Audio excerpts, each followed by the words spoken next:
যাবো।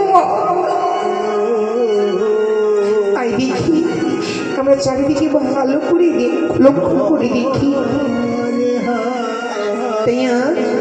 গোপীগণ চারিদিকে লক্ষ্য করে দিচ্ছে।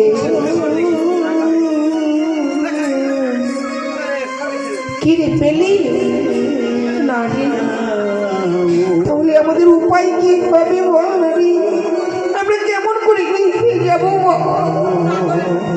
দেখ আমরা বুড়িমাকে কত কষ্ট দিয়েছি, বুড়িমা ছাড়া তো আমাদের কোনো উপায় নেই।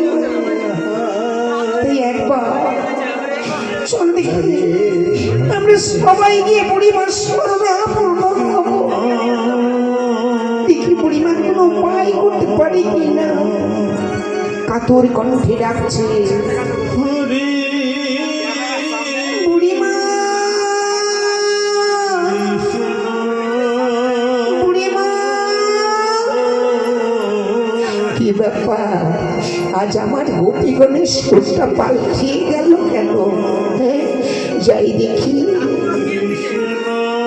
বুড়িমা চলেছে। যখন বুড়িমা গেলেন, গোপীগণ সবাই ছুটে গিয়ে বুড়িমাকে জড়িয়ে ধরে কাঁদছে আর বলছে, বুড়িমা ও বুড়িমা, কিরে তোরা অমর করে কাঁদছিস কেন?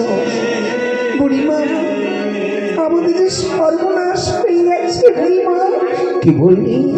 তোদের সর্বনাশ হয়ে গেছে? বললো জানি না কোথায় তোদের সর্বনাশ হলো। বুড়িমা আমরা যমুনা স্নানে আমরা যে বস্ত্র হারিয়ে দিলাম। বুড়িমা কি বললি? তোরা বসন হারিয়ে ফেলেছিস? এত বড় লজ্জার কথা নিয়ে?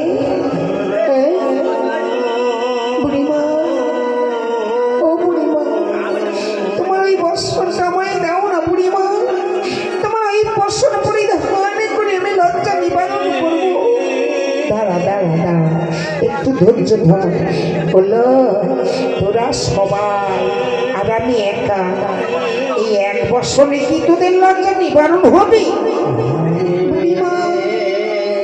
তাহলে বলো বুড়িমা আমাদের উপায় কি হবে?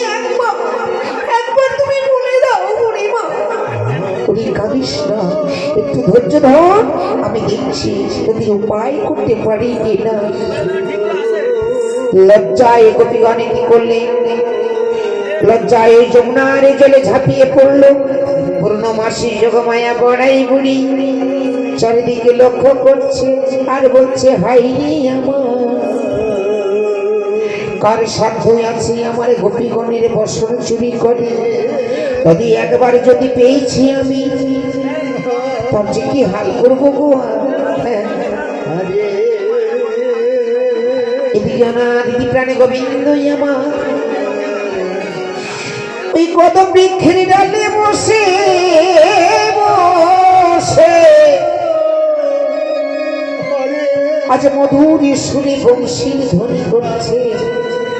যখন বংশীর ধ্বনি করলো, পূর্ণমাসী যোগমায়া বড়াই বুড়ি ওই বাঁশির সুর শুনতে পেল। হায় হায় রে, আহা কোথা থেকে যেন ভেসে আসছে সেই মধুর সুর। জানি না প্রাণ গোবিন্দ তুমি কোথাও হতে আমার বংশী ধ্বনি করছো। এই মাসের সুর লক্ষ্য করে পূর্ণমাসী যোগমায়া চলতে লাগলো। এই তো আমার মনে হচ্ছে এই দিক থেকেই ভেসে আসছে।